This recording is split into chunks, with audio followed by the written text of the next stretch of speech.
ఇవాళ వచ్చేసి egg masala curry చేస్తున్నాను. దానికి కావాల్సిన ఇంగ్రీడియంట్స్ ఆనియన్ పెద్ద సైజు ఒక 2 తీసుకున్నాను, టమాటాలు ఒక 4 తీసుకున్నాను చిన్నవి, ఇవన్నీ హోల్ గరం మసాలా అండి, అల్లం వెల్లిపాయ, హోల్ గరం మసాలా, కాజు, కొబ్బరి హోల్ గరం మసాలా, పెరుగు, నిమ్మకాయ.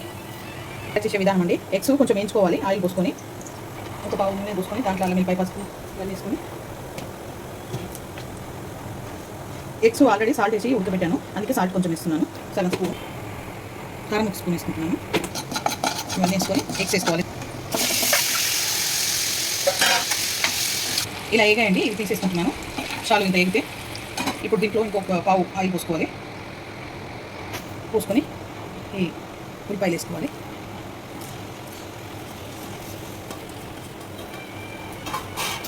నాకు పచ్చిమిరపకాయలు తీసుకున్నానండి, ఇలా వేసుకోవాలి, టమాటా, పచ్చిమిర్చి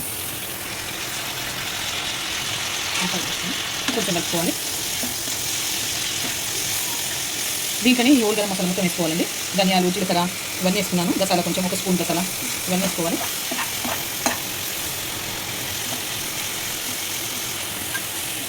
ఓకేనండి, ఇట్లా పైన పేస్ట్ చేసుకోవాలి, మెత్తగా పేస్ట్ చేసి పెట్టుకున్నాను. ఇప్పుడు తయారు చేసే విధానం, కడాయి పెట్టుకున్నాను, 3 స్పూన్లు ఆయిల్ పోసుకోవాలి. హోల్ గరం మసాలా వేసుకోవాలండి,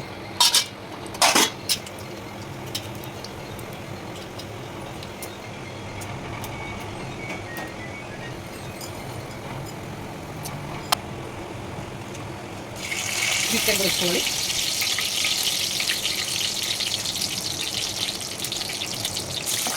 దీంట్లో ఈ మసాలా పేస్ట్ వేసుకుంటున్నాను. ఇప్పుడు ఈ మసాలా కొంచెం మాడుతుందండి, చిన్నగా సిమ్లో పెట్టుకుంటున్నాను అనమాట. కరివేపాకు వేసుకుంటున్నాను, సగం చెంచా పసుపు వేసుకుంటున్నానండి. అల్లం వెల్లిపాయ పేస్ట్ వేసాను కాబట్టి కారం వేసుకుంటున్నాను. అల్లం వెల్లిపాయ పేస్ట్ అవసరం లేదు, ఒక 2.5 స్పూన్ల కారం వేసుకుంటున్నాను, 2 స్పూన్లు.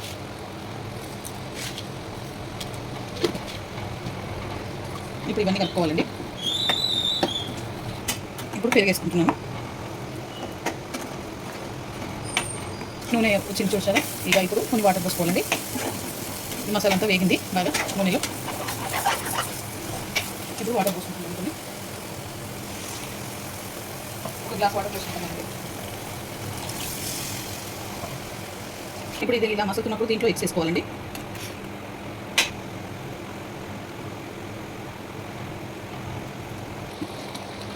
ఇప్పుడు కసూరి మేతి వేసుకోవాలండి,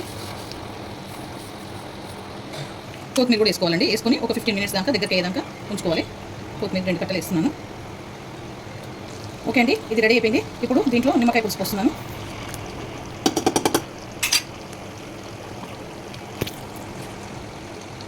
ఓకే అండి, ఎగ్ మసాలా కర్రీ రెడీ అయిపోయింది. ఈ వీడియో కనుక నచ్చితే లైక్ చేయండి, షేర్ చేయండి, కామెంట్ చేయండి, సబ్స్క్రైబ్ చేయండి. చాలా బాగుంటుంది, చపాతీలో కానీ, రోటీస్లో కానీ, రైస్లో కానీ, బగారా రైస్లో కూడా అన్నింటిలో బాగుంటుంది. ట్రై చేయండి.